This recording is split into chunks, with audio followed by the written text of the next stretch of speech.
bright and early today to get myself a head start. I've been feeling a bit overwhelmed recently because of the number of things on my to-do list, and it keeps piling up, and it makes me kind of anxious when there's a lot of things that I know I need to do. And I catch myself feeling a little bit frustrated with myself for not being productive enough or not working hard or fast enough. That has then caused this list to pile up. And I'm being careful about not entertaining those thoughts and just being gentle to myself as well. The reality though is that I do have a list of things that I need to get done, and those are indeed my responsibility. So I thought the good thing to do for myself today would be to give myself a head start so that I can get the day started and feel good about myself at the end of today. Today is actually a work from home day, but I decided to head out to a cafe to work just to switch up the environment and give myself like new stimulus so that I can feel a bit more enjoyment while I'm working. I found an interesting cafe online where the first floor, I think, of the cafe is dedicated to like co-working space, so that'll be interesting. I wouldn't be worried if somebody's gonna chase me out today.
It dries up and now there's just one road to take. It's growing up over with green, so easy to drive on, but not what it seems. The poison is spilling upstream, and it's taking out every living thing, every living thing.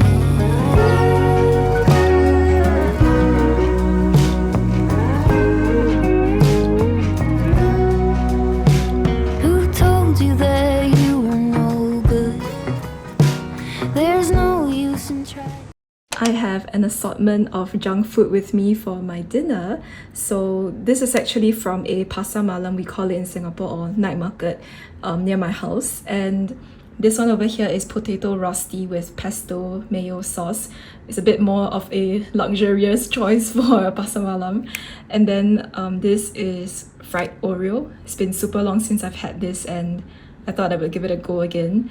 And then we have watermelon lemon juice, and this is super good. I already had it and it's freaking delicious. I love it.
Now it's 11:35.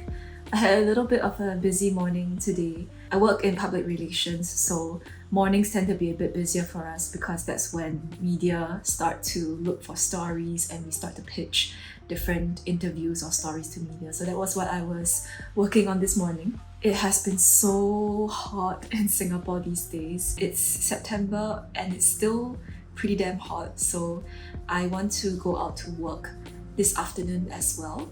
I recently visited my local community library and I found quite a nice working space there, so I want to go check it out and see if I can find a space to sit down and work. Something I want to do more is to enjoy the process of working towards my goals. And this is really simple and rudimentary, but I feel that going out to different cafes in places that I haven't really seen in Singapore, or just going out in general, does make me feel excited about the workday. And I think it does for a lot of people when we feel this switch in environment, a sense of freedom that we can go work anywhere we want and see different sites while we're working. Normally, I will try to hunker down at one spot and try to get everything done at one time. And unless the job is done, I don't feel that I can relax at all. And the job is a big job. If I'm looking at my goal and the big dream itself, that's not something that I can achieve in one day. I'm not ruling out that possibility, but it's probably not going to happen in a day. It's something that has been building up over a long time. And whilst I keep up with the intensity of going towards that milestone, I want to still be able to see the sights and enjoy myself. Enjoying the journey is something I had to learn the hard way, I think. I always felt that until I hit this milestone, I cannot relax, I cannot stop, I cannot change the speed that I'm going at. I must keep going at this high speed and intensity until I reach there. I had a little bit of a wake-up call when a friend was telling me that I was really working myself to the bone, and she was worried about my state and my health, and seeing somebody else worry about my health that way kind of made me take a second look at what was going on in my life. And yeah, I felt that in the pursuit of my goals, I had completely neglected the self in the process. And what is this goal without me, you know? This goal can't live without my dreaming and my presence and my work and attitude towards it.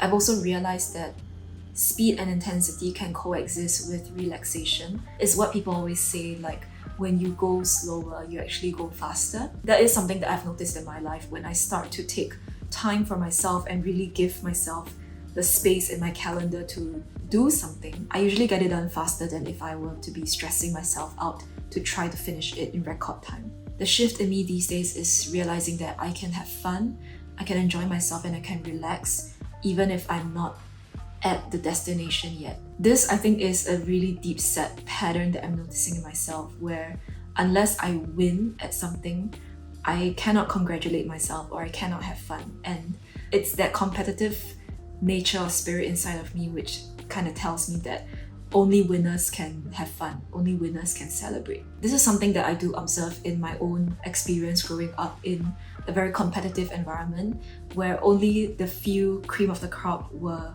noticed and celebrated and seen by the environment. And although the rest of us were doing good in our own ways, we were not seen and celebrated in that way. And this is something that I've been working on many years to see myself and celebrate myself. And it's still coming up in different ways now to continue to be my own biggest cheerleader rather than dragging myself down with doubt, harsh self-criticisms, and a lot of blaming and shaming when I feel that I don't do well. Right now, it's almost like an automatic response. If I feel that something is a little bit off in myself, I would just instantly go into this blame and shame space without even really needing to think about, well, what exactly went wrong. And that's super unhelpful because it's good to identify what went wrong so that we can rectify the mistake. But bypassing this and going straight into blame just goes into this black hole of non-stop overthinking and overanalyzing. I listen to a lot of business and personal development podcasts where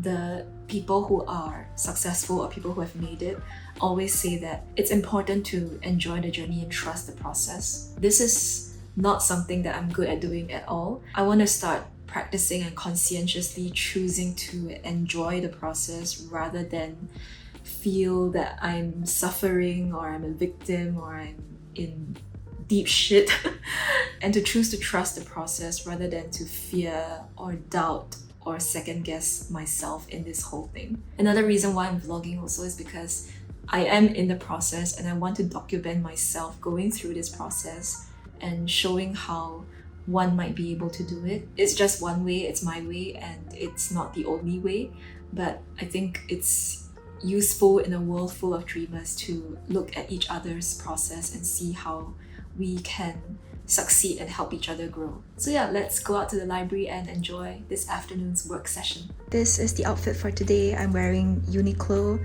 t-shirt and H&M jeans.